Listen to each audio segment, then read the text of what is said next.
Hi, today I'm going to be talking about liquid blush because so many people have asked me about so many questions about blush. I can't do it all in one go, about cream blush, about different colours, different textures, powder blush, how to use it, liquid blushes, stains. So I thought I'd probably do a series of films, and I'll start with the liquids today. So here we go. Now, liquid blush, I think, first came to everyone's attention when Benefit launched Benetint quite a few years ago, and this was sort of the first stain really for the cheeks, and everyone was very excited, and it's still a lovely product today. There are lots of other sort of quite similar ones now as well. There's Gemma Kid do a lovely one which is a lip and cheek stain. It's very much a liquid stain. This one's actually quite a bit sheerer.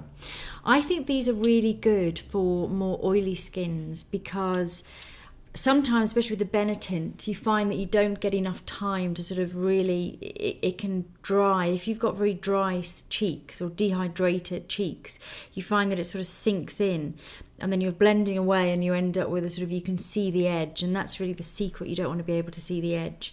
Other ones that I like are, and I've used this one actually in another video in the summer rose bridal tutorial, which is the Daniel Sandler watercolor. And again, it's very liquidy, it's very water based, but it has more pigment in it, so you do get more color.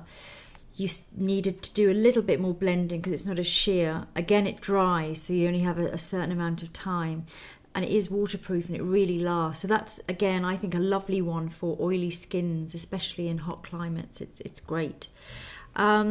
Another one that I like is, there are a whole group of these, but there's the Sheer Liquid Blush by Terry, which I used in my everyday makeup tutorial. And this is almost like a cross between a highlighter and a blusher. And you see lots of these sort of products. They're mainly blushes, but they have a lot of shimmer in them. And these are just lovely if you want to look very alive, so have a very, very dewy look. Not brilliant actually if you've got lots of spots on your cheeks or you're very, very oily, because it gives a very, very dewy appearance. It can be a little bit too shiny if you're already naturally shiny, but lovely if you've got combination skin or a dry skin, and you do get quite a bit of time to blend in the edges with that one. One that I really like is by Becca, and it's called Beach Tint. And this is nice because it's sort of a liquidy gel, but it has a sort of slightly creamy feel to it as well. And because it has, it's got some silicone in there, you get a little bit more time to blend. So unlike the tint, you can really blend those edges in. It's waterproof and it hasn't any oil in it, so it's still good for oily skin. But I think you can sort of get away with this one more for drier skins, dehydrated skins. It doesn't have any shimmer in it, but it's actually this colour does have a little bit of shimmer in it, I think. Let me have a look. I do a few different shades.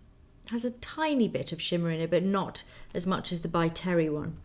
And then there are ones which are liquid but have incredible amounts of pigment in. This is a very bright version of the Makeup Forever High Def blush, and these are good for all skin types. They have that slightly dewy, stainy feel, but at the same time you get a lot of slip in and the very silicone base, so you can you really, really need to blend those edges though. Although the particles are very fine, there's a lot of pigment, a lot of colour in there. But if they're applied well, these look incredible. You just need to use a little bit of a foundation brush. I'm going to start by using the Becca one. And this is a very, very peachy colour that I'm using. In terms of the colour that you choose with these stains and these liquid blushes, it's really depending on the kind of look you're going for. If you just want it to look very, very, very natural, which is basically what you should be going for, because they're meant to look natural. It's meant to look like the blush is sort of emulating from within your skin. You've just got a healthy, natural glow, a little bit like you've been for a walk, and you're just looking slightly glowy and slightly flushed. So the warmer shades on somebody with a warm tone, somebody with a lot of yellow in their skin or more of an olive skin tone, that's going to look very, very natural because it's almost going to blend in with your natural undertone. So it's going to look super natural. But having said that, whenever I've worked with Helena Christensen, who has got very warm olive skin, you know, with sort of yellowy undertones, I often use things like that on her, sort of more of the sort of bright pinks with a slightly bluey, because that way it really pops. So it depends how much colour you want, but I'd say in general, the more natural, it will look more natural if you're following your natural skin's undertones. It will pop more if you're going against them, if that makes sense. So I'm going to start with the Becca one. This is going to look really natural on me because now that I've got foundation on, I'm looking quite sort of creamy. I don't have very much red in my skin, so this is a slightly tawny peachy shade, and I'm imagining it's going to look very, very natural. Now, because these are all liquids, you need to put them on like for like, so either over moisturiser if you don't wear foundation, or on top of tinted moisturiser, or on top of foundation, which I put some Chanel Pro Lumiere on. Just put a thin layer on.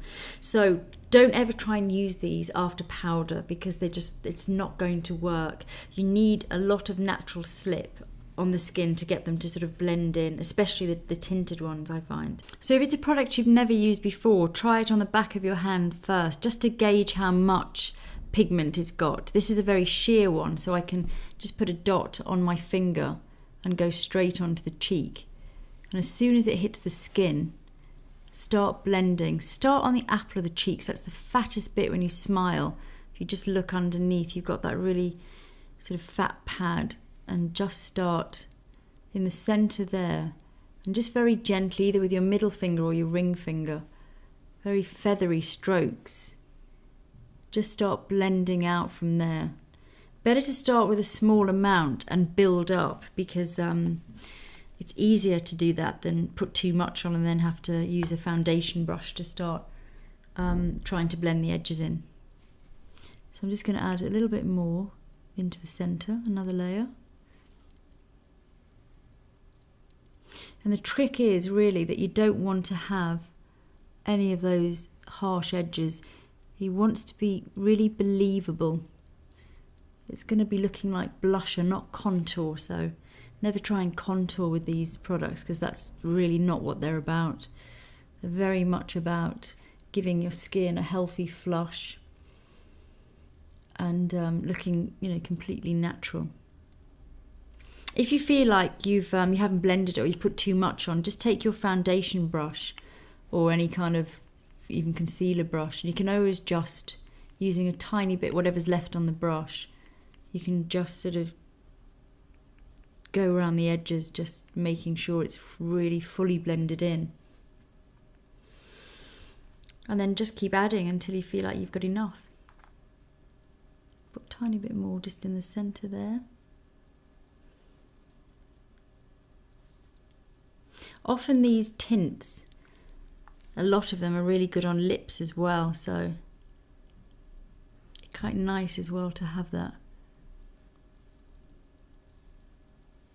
similar colour that you're wearing on your cheek, on your lips. So that's kind of peaches and cream on me, that one.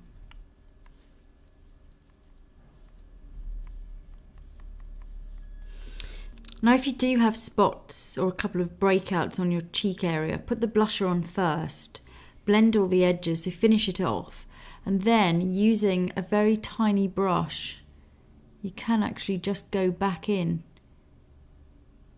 and just dot a little bit of concealer onto the marks. Just keep it right on the marks and not on the surrounding skin if possible, so you keep that blushed vibe. Do a little bit of concealing. If you have a lot of spots on the cheek, I'd say this type of product probably isn't the best for you. You'd be better off with a powder or a cream that has a little bit of coverage in it. But if you've got one or two, you can still get the effect of a liquid and that very natural look, and you can cheat by just covering your spot. So that's the Becca Beach Tint, and it's sort of very peachy, more of a sort of natural peaches and cream type look. On this cheek, I'm going to do more of a rosy look. To be honest, it's more the look that I normally like, because I kind of like blusher to pop a bit more. I like that really vibrant cheek. So the blusher police are always after me. Between the two, I'm not sure to use the Benetint or the MakeUp Forever, because both of them are a little bit trickier to apply. I think I'll use the MakeUp Forever. So I'm going to put this one on the back of my hand to start with, because when I say you hardly need any, even that is probably going to be too much. So you can see I've got a tiny little speck on there, and I am going to use a brush to apply this. I'm going to use my foundation brush, and I'm just going to start to work it into the brush. You can see how bright it is there. So again, I'm just starting to blend it onto my cheek. You can see straight away, got way more colour. So it just takes a bit of working in, but it's starting to just make sure all those edges are really well blended. Hardly, as I say, need sort of any at all.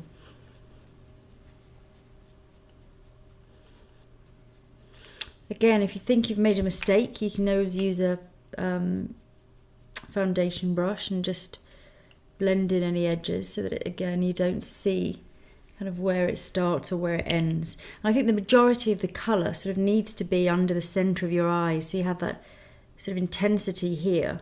Not too much, because you don't want to look like Aunt Sally with like perfect circles, but you want sort of the colour to be here, and then it kind of moves away towards the hairline, down slightly, but that there's no hard edges, and then it sort of is disappearing really away. If you want to add a bit more colour, again, just start to add a little bit more into the centre. So as you can see, they both sort of look very natural, but obviously one's popping a lot more. The one that has more of a base colour that's like mine, the more sort of slightly yellowy one, is very much more subtle, and the very blue based one, which is against my skin tone, is popping out a lot. I mean, they're just different looks. I think they both sort of feel quite natural and sort of healthy, but the look is very different. So most of these liquids do set. You feel that they sort of dry in a way, or they feel like they're not going to come off. You can powder over them if you want to. I don't really think you should. I think it's quite nice to have the colour and the texture sort of left there, but if you've got oily skin, you can very much kind of powder the rest of your skin and sort of around them. And if you wanted to, you could add a little bit of highlighter onto the top of your cheekbone, or you could even go over the top with a powder blush. I often do that, one that has a bit of shimmer in, so you get more of a three-dimensional look. But the good thing about liquid stains and liquid blushes is that if they're well applied, so apply really thin layers. Start with a small amount, build up. If you need to put, I mean, I've got 3 layers on there, but they're very thin layers. It's really going to stay on. That's not going to come off. So great if you're even going on holiday or you're going to be in a hot country. And they do look really natural. Just make sure, again, you don't really see the lines around the edge where they sort of join the skin. They need to look like they're in synergy with the skin. But they're really nice for everyday makeup. Most of them you can apply with your fingers, some you need a brush for. Just work them, and I think they do give a really kind of natural, healthy look to the skin. I hope that was helpful.